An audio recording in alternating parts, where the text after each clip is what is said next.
أعوذ بالله من الشيطان الرجيم. بسم الله الرحمن الرحيم. الحمد لله نحمده ونستعين ونستغفره ونعوذ بالله من شرور أنفسنا ومن سيئات أعمالنا. من يهده الله فلا مضل له ومن يضلل فلا هادي له. أشهد أن لا إله إلا الله وأشهد أن محمدا عبده ورسوله. فإن أصدق الحديث كتاب الله وخير الهدي هدي رسول الله صلى الله عليه وسلم وأن شر الأمور محدثاتها وأن كل محدثة بدعة وكل بدعة ضلالة. رب اشرح لي صدري ويسر لي أمري واحلل عقدة من لساني يفقه قولي. أما بعد. Assalamualaikum warahmatullahi wabarakatuh. Jadi sidang pendengar muslimin dan muslimat yang dirahmati Allah sekalian. Jadi alhamdulillah pada malam ini kita akan sambung kuliah maghrib pada malam Jumaat ini berkaitan dengan qawaid al-fiqhiyah, al-qawaid al-fiqhiyah siri yang kedua. Jadi kalau pada minggu lepas ya, jadi kita telah membincangkan perkara berkaitan dengan apa itu kaedah fiqhiyah dari sudut definisi bahasa dan juga dari sudut syarak dan juga maksudnya juga dari sudut istilah. Juga kita lihat jadi apakah sedikit sebanyak peranan qawaid fiqhiyah itu dan apakah kepentingan bagi seseorang Muslim ya, terutamanya apatah lagi kalau mereka yang ingin mendalami pengajian Islam, ingin mempelajari, mendalami lagi cabang-cabang yang ada dalam pengajian Islam, betapa pentingnya untuk mereka mengetahui ilmu-ilmu alat ini dahulu. Ya, jadi mungkin ada perkara yang kita tak sentuh lagi. Ya, antara ilmu alat yang penting selain daripada usul fiqh, qawaid fiqhiyah, ya, ilmu-ilmu alat yang lain adalah contohnya seperti ilmu bahasa itu sendiri. Dalam hal ini adalah ilmu bahasa Arab itu. Oleh kerana Al-Quran dan hadis Nabi itu sendiri adalah dalam bahasa Arab, jadi mau tak mau maka seseorang itu jika ingin memperdalam kemampuan, kefahaman fiqh mereka itu, maka mereka mau tak mahu mesti mendalami bahasa Arab itu sendiri. Kerana dengan bahasa Arab itu tadilah sebagai kunci awal sebelum seorang itu masuk ke dalam ilmu pengajian Islam ya. Jadi apa yang berlaku dalam kekeliruan, kerancuan dalam pemikiran sebahagian masyarakat ya, mereka yang begitu tergesa-gesa ya untuk mempelajari, dia terus melompat terus. Ibaratnya kalau seseorang itu mempelajari ilmu matematik, dia tak nak belajar lagi yang ilmu biasa-biasa ini. Mana ilmu darat bahagi dia belum betul-betul mahir, terus dia seolah-olah nak terus membelajar ilmu berkaitan dengan kuasa 2 ataupun ilmu kalkulus yang lebih tinggi semua ya. Jadi sudah pasti itu adalah bukan satu perkara yang boleh diterima oleh logik akal.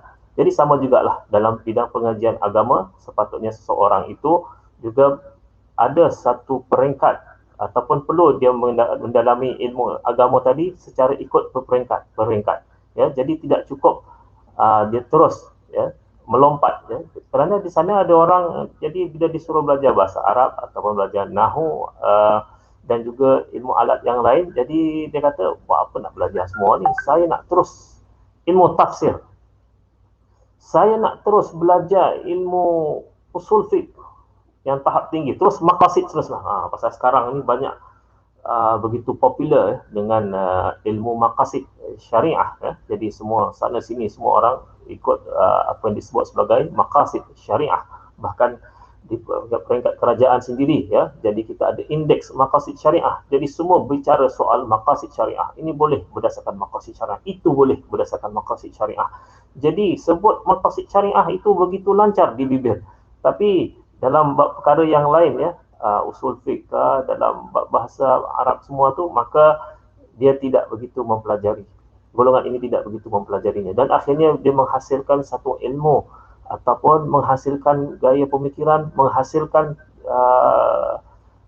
natijah yang buruk kemudian ni lah kan ya, yang berlaku dalam masyarakat ya. Jadi itu pentingnya kita menguasai ilmu yang dipanggil ilmu alat inilah sebelum kita masuk kepada apa yang dinamakan sebagai ilmu yang terus kepada nas ataupun dalil tadi ya. Jadi kalau kita teruskan perbincangan kita insya-Allah pada malam ini berkaitan dengan dalam qawaid fiqhiyah. Jadi kita akan lihat ya, pada malam ini kita cuba perbincangkan berkaitan dengan perbezaan bila kita sebut qawaid fiqhiyah, kaedah fiqh tadi ya, usul fiqh, qawaid fiqhiyah dan juga fiqh itu sendiri. Jadi apa persamaan ataupun apa hubung kait antara tiga-tiga perkara ini ya. Ini cukup pentinglah untuk kita lihat ya, usul fiqh, fiqh, kaedah fiqh, mufrad ataupun singular ya, kaedah fiqh ya. Jadi apakah hubung kait antara tiga perkara ini supaya kita dapat hubungkan tiga-tiga ini, kita tahu apa yang kita tahu tu sama yang kita tahu itu usul fiqh ke ataupun kaedah fiqh ataupun mungkin percampuran antara beberapa perkara yang disebutkan tadi itu ya. Jadi ini pun kita perlu bincangkan juga lah ya. Jadi secara umumnya ya, jadi antara ulama yang terawal ya membincangkan perbezaan antara kaedah fiqh dan juga kaedah usul ya. Antaranya ialah Al-Imam Al-Qarafi ya, dalam kitab dia ya, Al-Furuq ya, yang membicarakan berkaitan dengan perbezaan antara kaedah fiqh dan juga usul fiqh itu sendiri. Jadi Al-Qarafi ya, dia bicarakan bahawa syariat Islam itu ketinggiannya adalah melalui usul dan juga furu'. Usul iaitu pokok dan juga furu' iaitu cabang dia. Jadi pokok dari syariat itu ada dua perkara. Jadi yang pertama ilmu usul fiqh, iaitu berkaitan dengan kaedah istinbat hukum, mengeluarkan hukum yang diambil dari lafaz-lafaz bahasa Arab. Di antara yang dirumuskan dari lafaz bahasa Arab itulah kaedah tentang kehendak lafaz amr. Contohnya al-amr yufidul wujub, an-nahyu yufidu at-tahrim. Kita akan sebut nantilah lebih detail lagi. Dan sirah-sirah ataupun lafaz-lafaz khusus untuk maksud-maksud yang umum. Dan yang kedua adalah qawaid fiqhiyah ataupun kaedah fiqh yang bersifat kulli, umum ya, merangkumi keseluruhan ya. Jumlah kaedah tersebut cukup banyak dalam lapangan yang luas. Jadi setiap mazhab tu ada masing-masing kaedah-kaedah mereka yang ada persamaan dengan mazhab yang lain dan ada perkara yang mereka berbeza. Ada benda kaedah yang semua ulama bersepakat, ada kaedah yang ulama berbeza terhadap kaedah-kaedah yang tersebut ya. Jadi setiap kaedah diambil daripada furu' yang terdapat dalam syariah dan tidak terbatas jumlahnya. Jadi itu kalau sebut sedikit berkaitan dengan kaedah usul fiqh dan kaedah usul dan juga kaedah fiqh ya. Jadi secara umum ya, kalau kita sebut ya perbezaan kaedah fiqh dan usul fiqh ni, jadi dari sudut hakikatnya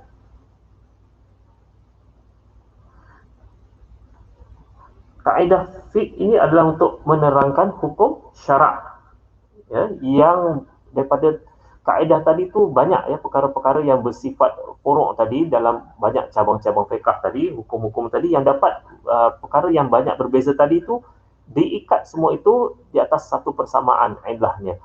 Contohnya kaedah kita kata al-masyaqqah tajibut taisir, kesusahan dapat mendatangkan kemudahan contohnya ya. Jadi kaedah ini dapat masuk dalam bab solat, dalam bab puasa, dalam bab muamalat dan macam-macam.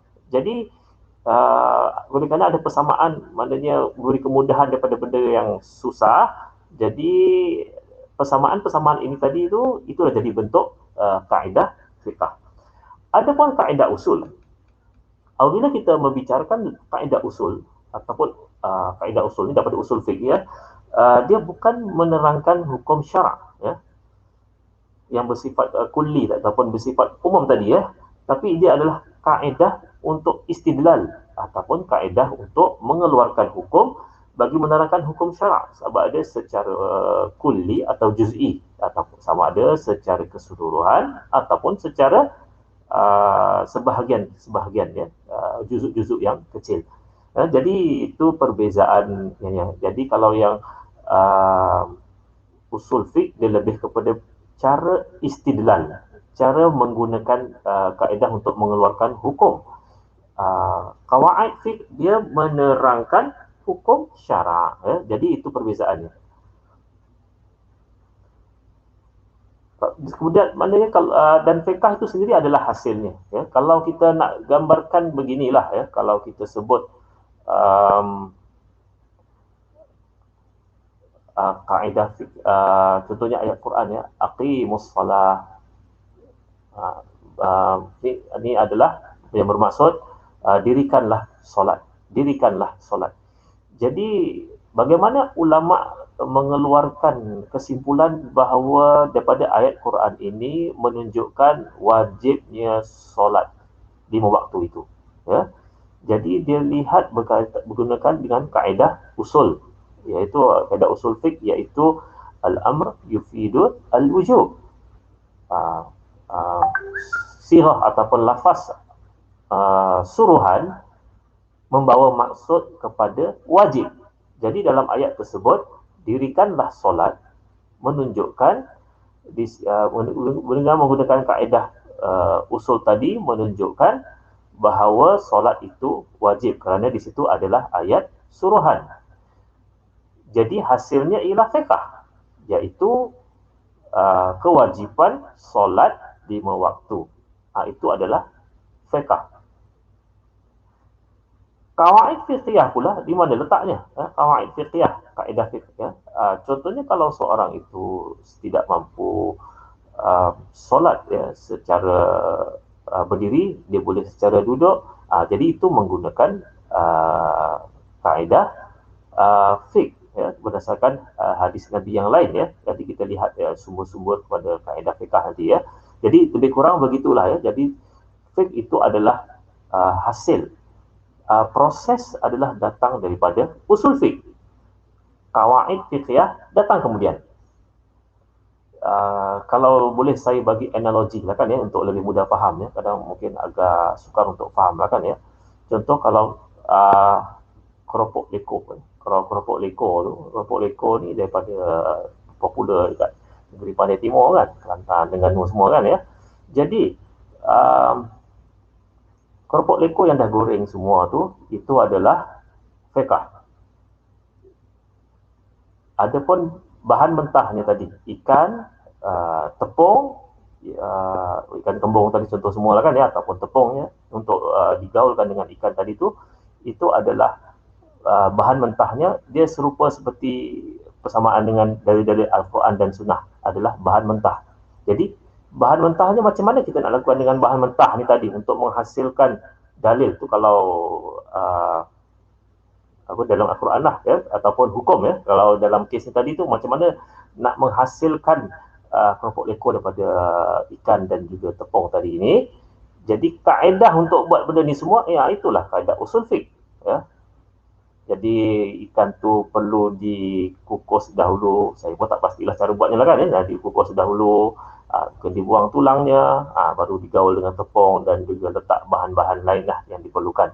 Jadi itu kaedah usul ya. Jadi dengan proses-proses begini, maka barulah boleh terhasil keropok leko. Jadi keropok leko tu lah fiqh, hukum wajib solat. Fiqh lah tu, maknanya keropok leko.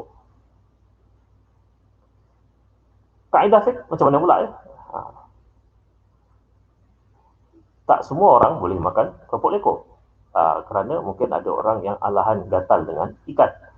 Jadi oleh kerana ada orang, jadi itu pun lepas melihat ada orang yang gatal kerana makan keropok leko, maka buat kaedah. Jadi keropok leko ni tidak digalakkan bagi orang yang ada alahan dengan ikan. Contohnya ya. Jadi kaedah tersebut juga boleh digunakan dalam banyak tempat yang lain, ya. Maknanya mungkin kalau laksa, biasanya laksa daripada ikan juga lah kan, ya, sumber asal ikan kembung semua yang digunakan, ikan tenggiri mahal lah, ya. Jadi kalau ikan tadi juga digunakan, boleh menyebabkan datangkan alahan, jadi sama juga, ya. Jadi untuk ikan pun sama, dalam apa tadi ni, dalam laksa dan juga tadi tu keropok leko, ataupun perkara-perkara yang makanan-makanan yang lain yang ada sumberkan ikan. Jadi buat kaedah, seolah buat kaedah fik, jadi seolah-olah lah kan, ya. Jadi buat kaedah, jadi semua yang ada makanan yang mempunyai ikan adalah tidak digalakkan untuk mereka yang ada alahan gatal-gatal, nanti boleh mendatangkan gatal, ya. Jadi itulah kaedah fik. Jadi kita nampak dia punya timeline ataupun dia punya perjalanannya. Jadi mula-mula tu datang dari mana? Ya, jadi mula-mula usul fik dahulu. Ya. Usul fik dahulu datang, bagaimana dia mencanaikan, mencanaikan dari madatul kham ataupun raw material, iaitu bahan mentah, iaitu Al-Quran dan As-Sunnah tadi. Kemudian dari situlah hasilnya tadi tu fiqh. Jadi yang ramai orang tahu tu fiqh lah, fiqh. Ya, jadi ini wajib 13 rukun solat, semua tu fiqh lah tu yang kita tahu, ya. Jadi kalau maknanya kita nampak yang dah tersedia dilakukan oleh para ulama lah kan, itu adalah yang dah tersedia terhidang, itu fiqh. Lepas tu barulah datang kaedah fiqh ni terkemudian, dia memang terkemudian, ya. Iaitu usul fiqh ni dia memang kalau penyusunan awalnya tu zaman Imam Syafi'i, semua tu memang awal, ya. Dikatakan Imam Syafi'i yang terawal menulis contohnya dalam usul fiqh, ya, di antara yang awal. Tapi kalau kita lihat, ya, perkembangan ilmu qawaid fiqhiyah ni dia lambat sikit, ya. Dia berapa 100 tahun, 200 tahun kemudian baru dia berkembang, pasal tadilah, ya, kerana dia tunggu banyaknya furuk-furuk ataupun masalah-masalah fiqh yang cabang tadi itu berkembang, barulah dari situ datangnya kaedah untuk mencari persamaan antara pattern antara masalah-masalah tadi ini, ya, walaupun tidak nafikan antara mazhab yang terawal, ya, yang menggunakan kaedah fiqh yang secara meluas antara yang terawal adalah dalam mazhab Hanafi, ya, kerana kita perlu ingat, ya, dalam mazhab Hanafi ini dia berbeza dengan mazhab Syafi'i dan Maliki serta Hambali, kerana dia ada tariqah dia sendiri, ya, iaitu tariqatul Ahnaf. Cara penulisan Tariqatul Ahnaf, satu lagi Tariqatul Mutakallimin, iaitu dipelopori oleh Syafi'i dan yang lain-lain.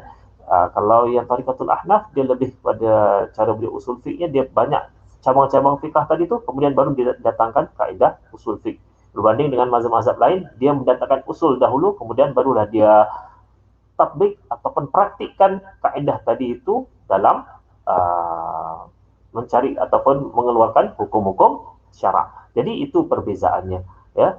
Jadi sudah pasti usul fiqh itu datang, kemudian barulah yang terakhir tadi itu, kemudian daripada itu barulah qawaid fiqhiyah itu yang datang, ya.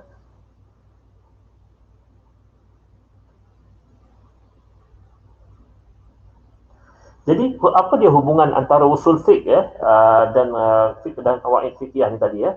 Jadi saling berkaitan, ya. Jadi kalau kita lihat tadi, kalau ilmu usul fiqh untuk mengkaji dalil ataupun sumber hukum, ya, dan metod istinbat hukum dari dalil ataupun sumbernya, ya.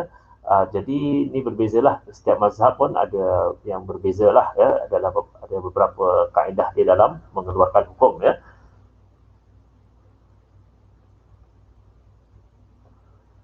Ya, macam saya sebut tadi lah, ya, kalau wa aqimus salah wa atuz zakah, dan dirikanlah solat dan tunaikanlah zakat. Jadi firman Allah di atas itu berbentuk adalah perintah, ya. Jadi perintah yang asalnya menunjuk al-aslu fil amr al-wujub ataupun al-amr yufidu al-wujub, ya. Jadi ayat perintah menunjukkan kewajiban. Jadi kawaid fiqhiyah pula dijadikan sebagai kerangka acuan dalam mengetahui hukum perbuatan seorang mukallaf, ya. Jadi dia lebih detail lagi lah untuk kaedah fiqhiyah ni, dia lebih cabang lagi lah, ya, sama ada dalam menentukan seorang itu dapat buat ataupun tidak, ya, suasananya perlu rukhsah ataupun tidak. Jadi itu yang banyak guna kaedah fiqhiyah. Contohnya dalam menggunakan kaedah ad-darar yuzal ya. Contohnya kalau pada hari ini waktu pandemik ya COVID-19, antara kaedah fiqh yang boleh digunakan ialah ad-darar yuzal ya. Jadi ataupun bahaya wajib dihilangkan ya bila solat ya rapat-rapat ya. Jadi boleh mendatangkan bahaya risiko COVID-19 ya. Jadi nak lebih mudah faham tadi ya. Jadi apa yang disebut tadi secara umumnya wa aqimus salah wa atuz zakah wa ta'u ma'ar raki'in. Itu adalah kalau ikut kaedah usul fiqh ya. Kaedah usulnya ialah asal fil al-amr yufidu al-wujub.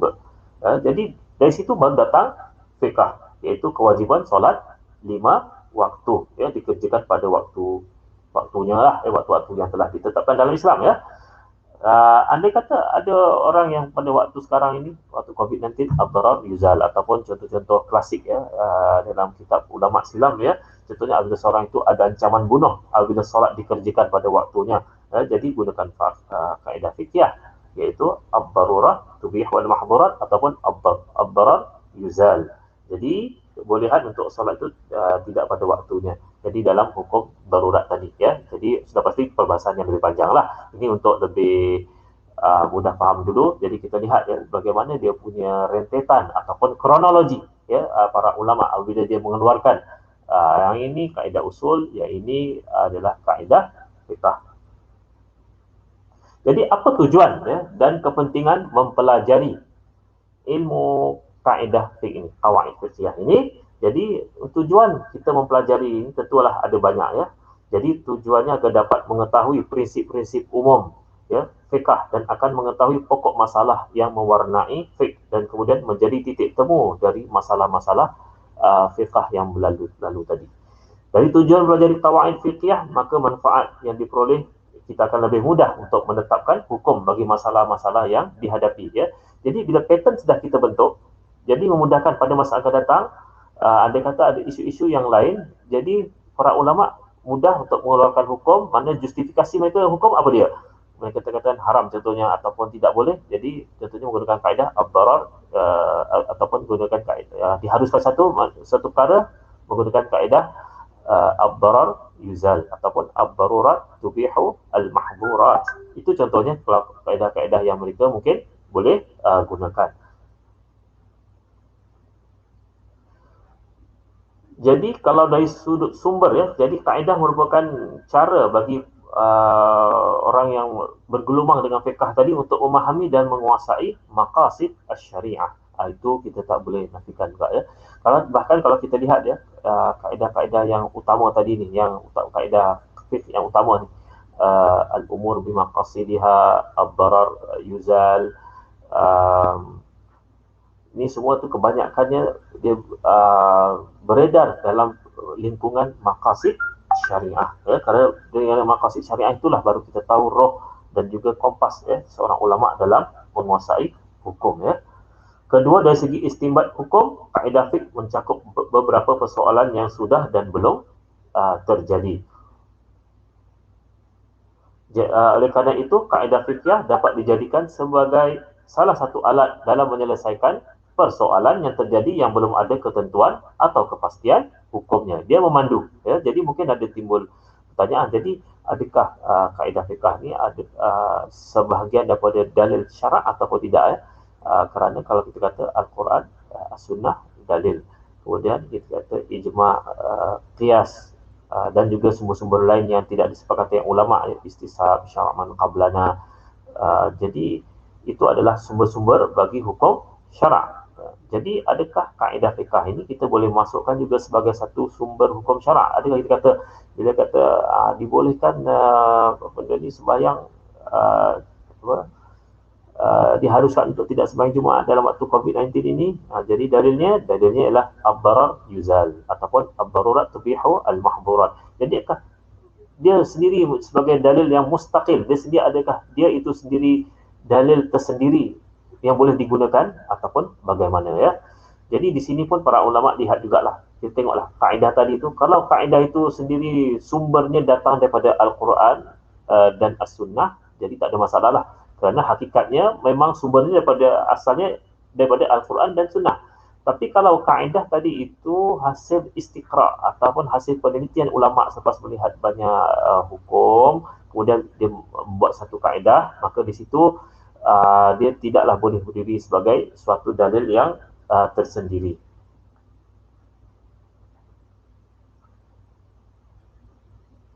Jadi kalau Abdul Wahab Khalaf ya, dalam kitab Usul Fiqh berkata bahawa nas-nas tashri' ataupun nas-nas syariah ini telah mensyariatkan hukum terhadap pelbagai macam undang-undang ya, dalam pelbagai bidang ya, dan telah sempurna dengan adanya nas dan juga prinsip dan kanun-kanun yang bersifat tashri', yang bersifat umum tadi ya, merangkumi semua perkara. Oleh kerana cakupannya begitu luas, maka sehingga beribu-ribu masalah fiqah, jadi dia perlu adanya kaedah-kaedah bagi memudahkan para ulama untuk dia klusterkan. Ya, jadi popular sekarang perkataan kluster kan. Jadi untuk dia klusterkan hukum ni macam mana, dia klasifikasikan.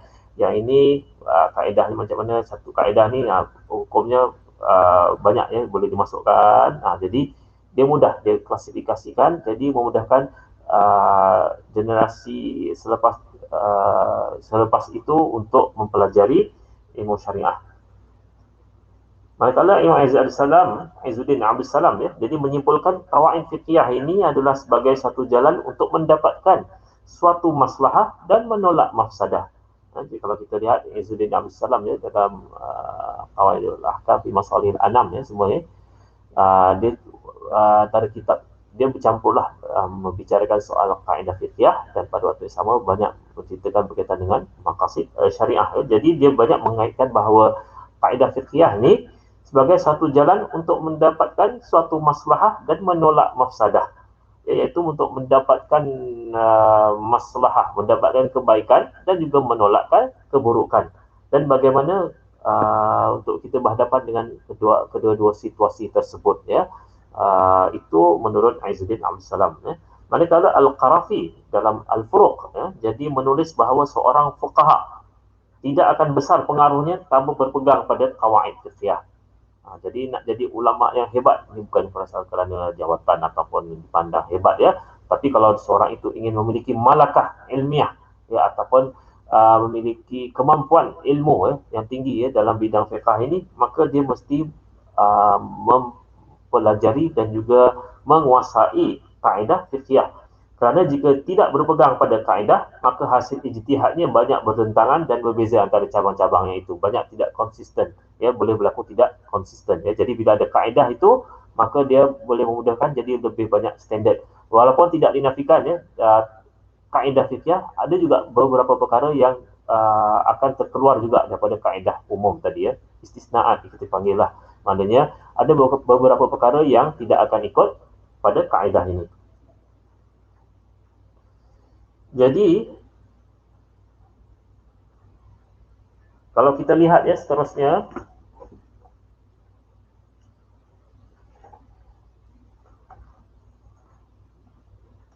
jadi kalau kita lihat kedudukan ya, qawaid fiqhiyah ya, kedudukan dia lah, dari segi sumbernya tu pertama contohnya daripada Al-Quran ya. Kalau kita kata contohnya kaedah al-masyaqqah tajlibu at-taysir, ataupun kesusahan itu mendatangkan kemudahan ya.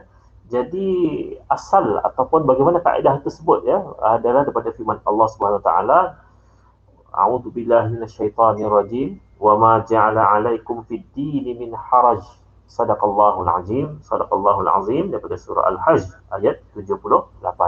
Dan aku tidak jadikan atas kamu pada perkara agama ini perkara yang susah. Ya. Sama juga dalam ayat Quran yang lain dalam surah Al-Baqarah, yuridullahu bikumul yusra wa la yuridu bikumul usra. Ya, jadi Allah menghendakkan kemudahan bagi kamu dan bukannya perkara yang susah kepada kamu ya. Surah Al-Baqarah ya, jadi agama itu bersifat untuk memberi kemudahan kepada manusia. Jadi itu yang penting ya. Jadi ramai beranggapan adakah bila beragama itu mesti berpegang kepada azimah atau berpegang kepada pendapat yang keras ya. Jadi adakah bila kita mengamalkan flexibility, berpegang kepada rukhsah, menunjukkan seorang itu tidak menjaga agamanya ataupun bagaimana ya. Jadi di sinilah perbezaan besar antara seorang yang faqih dan juga seorang yang abid ataupun hanya beribadat, ya. Jadi itu perbezaan besarnya. Sebagaimana kalau kita lihat perbezaan yang disebut dalam hadis-hadis yang lain, ya, berkaitan dengan 9 orang, seorang yang telah membunuh 9 orang, ya. Jadi dia nak bertaubat, kemudian jumpa abid, kemudian baru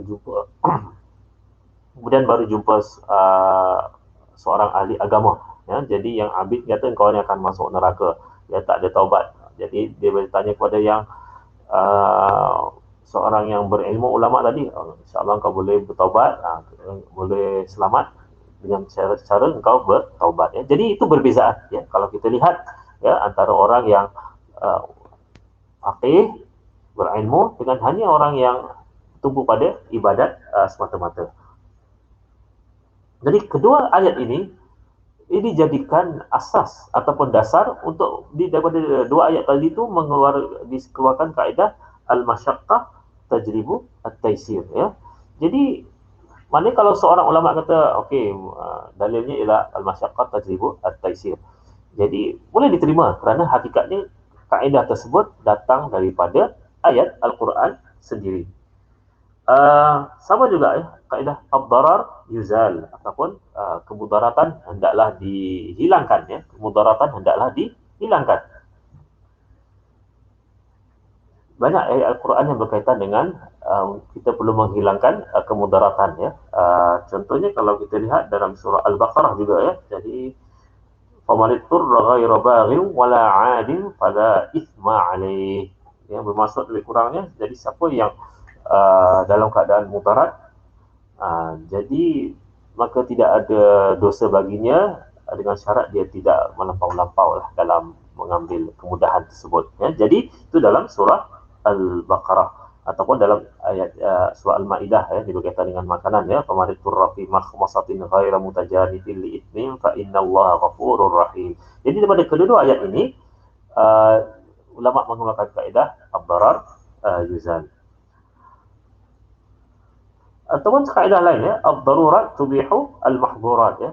Perkara yang darurat boleh mengharuskan perkara yang bersifat haram, ya. Jadi ini pun kaedah, dia bukan kaedah bersendiri, dia kaedah pecahan daripada kaedah pertama tadi, ad-darar yuzal.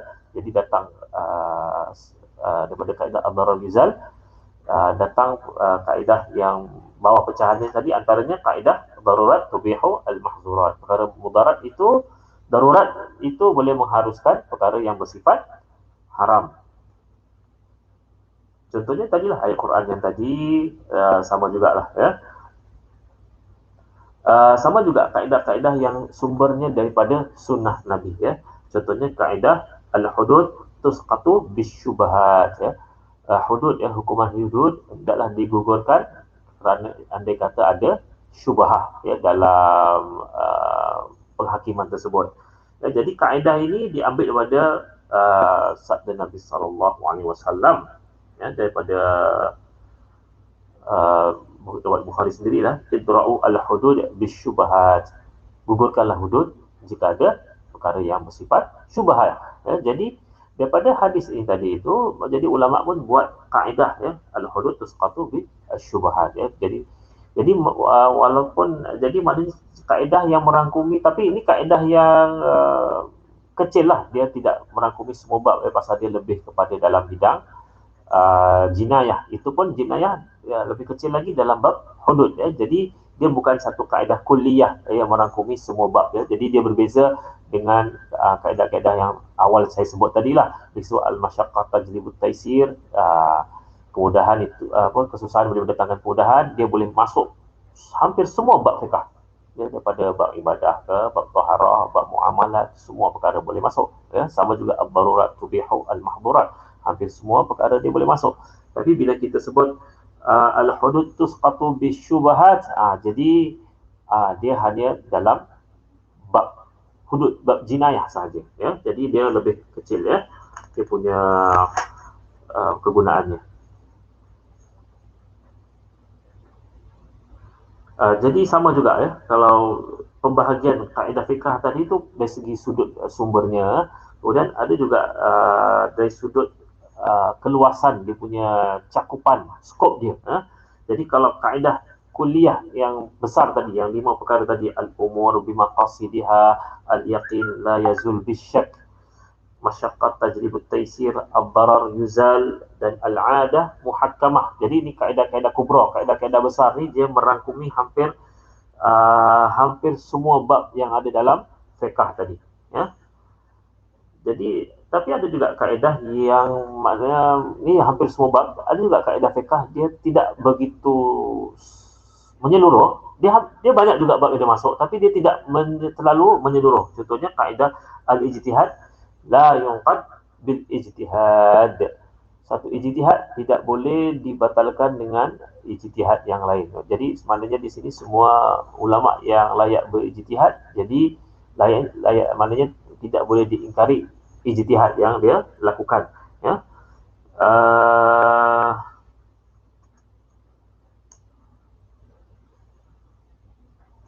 Ada juga ya kaedah yang berasaskan daripada menggunakan kaedah qiyas. Ada juga ya kaedah fikih yang sumbernya adalah istishab, ya, ataupun bara'ah asliyah, ya, maknanya seorang itu kekal dalam bentuknya yang asal lah, ya, hukum yang asal. Kalau contohnya idza ijtama'al halal wal haram ghalaba al haram, ya. Jadi kalau berkumpul halal dan haram,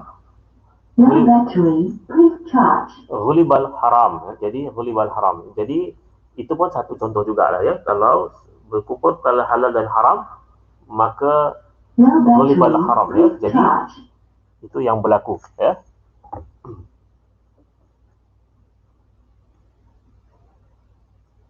Jadi itu kaedah yang tak merangkumi dalam tidak menyeluruh dalam semua perkara, ya. Ataupun sumbernya adalah istishab, ya. Istishab ni dia kekalkan hukum dalam keadaannya asalnya bara'ah asliyah, dan kaedah ini banyak digunakan, ya. Bahkan kalau kita lihat istishab ni satu daripada dalil usul fiqh, sumber hukum syarak, ya, yang tidak disepakati oleh para ulama, ya. Jadi dia juga digunakan dalam bidang perundangan, ya. Bahkan dalam bidang perundangan moden pun banyak digunakan, ya. Sebab itu kaedah perundangan moden, contohnya kaedah yang paling popular, seorang itu tidak didapati bersalah until proven guilty. Seorang itu tidak didapati bersalah sehinggalah dibuktikan bersalah. Maknanya kalau seorang itu kena tangkap, ya, kena tangkap oleh polis semua tu, kita tidak boleh cepat menuduh orang itu penjenayah, perompak, pencuri, ataupun macam-macam tuduhan lah, kan, ya, sehinggalah dibuktikan bahawa seseorang itu adalah bersalah, ya. Jadi itu adalah satu kaedah yang itu kata walaupun dia kaedah yang dalam bidang mahkamah sivil, jadi maknanya itulah dia ada juga sedikit sebanyak ambil pengaruh daripada yang digunakan dalam usul fiqh tadi.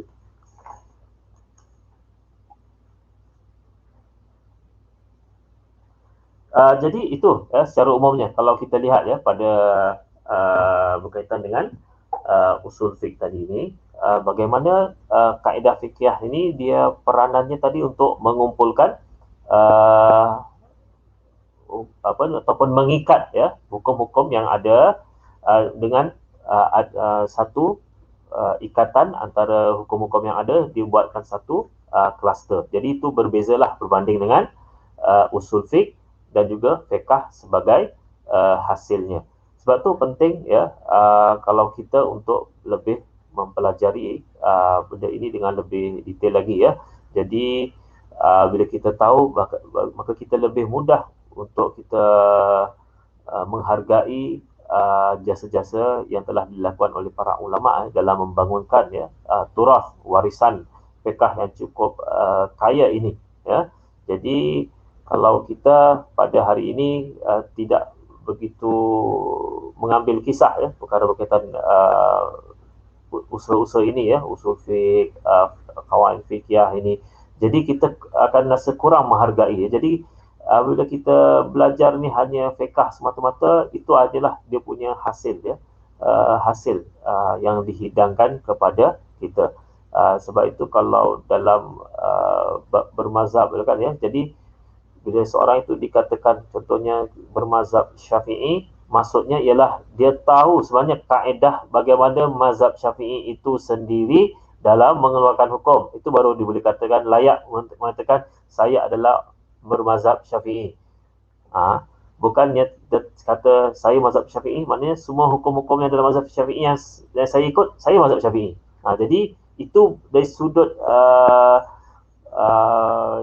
apa ni, syariah tu belum belum betul-betul kurang tepat lah ya. Jadi bila kita kata pengikut mazhab Syafi'i itu pengikut mazhab Hanafi itu Hambali, maksudnya di sini ialah dari segi istilah usul fiqh ialah seorang itu maknanya dia mengikut imam ataupun para imam yang ada dalam satu mazhab, contohnya mazhab Syafi'i, mengikut dia punya kaedah dia dalam mengeluarkan hukum.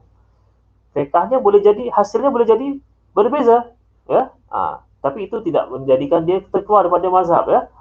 Sebab itu kita dalam mazhab Syafi'i kita ada pengasasnya adalah Imam Syafi'i, tapi kita juga ada yang mereka yang meluaskannya, contohnya yang mentadwin semuanya kan ya, contohnya Imam Nawawi, sebelum itu Imam Ghazali semualah ya. Jadi ini yang lebih dikenali lah ya, mutaakhirin. Tapi maknanya walaupun dalam sama mazhab, tapi mereka ada juga perbezaan dalam fiqh tadi ya. Jadi itu bukan satu perkara yang pelik lah ya untuk berlaku. Bahkan kita di alam Melayu pun samalah ya. Jadi kita ada ulama-ulama dahulu ya, ulama-ulama Fatani semua ya. Jadi dan juga daripada kawasan-kawasan lain ya. Jadi banyak mengeluarkan kitab-kitab juga ya, Jawi, versi Jawi semua ya. Jadi untuk di alam Melayu. Jadi maknanya boleh jadi ada persamaan, boleh jadi berbeza hasil-hasil fiqahnya tadi ya. Jadi untuk kesimpulannya ya, untuk pada malam ini, jadi semoga kita dapat satu kejelasan kan ya, perbezaan antara usul fiqh, fiqh dan kaedah fiqh, dan di manakah kedudukan qawaid fiqhiyah ataupun kaedah fiqh tadi itu dalam ilmu syariah secara umumnya, dan bagaimanakah kepentingannya untuk kita lebih faham, untuk kita lebih menghargai apa yang dilakukan oleh para ulama, dan seterusnya apa yang seterusnya tidak mudah-mudah kita untuk memperlekeh para ulama terhadap apa yang telah mereka hukum yang telah mereka lakukan. Mungkin pada pandangan kita, pandangan yang mereka keluarkan hukum yang mungkin agak pelik, ya memang biasalah itu, setiap ulama adalah satu dua perkara yang sebagai manusia biasa ada satu dua mungkin pandangannya yang kelihatan pelik, yang kelihatan, tapi itu sepatutnya tidak menjatuhkan ataupun menyebabkan kita menolak semua pandangannya. Jadi sebabnya itulah pentingnya kita bersifat kritis ya.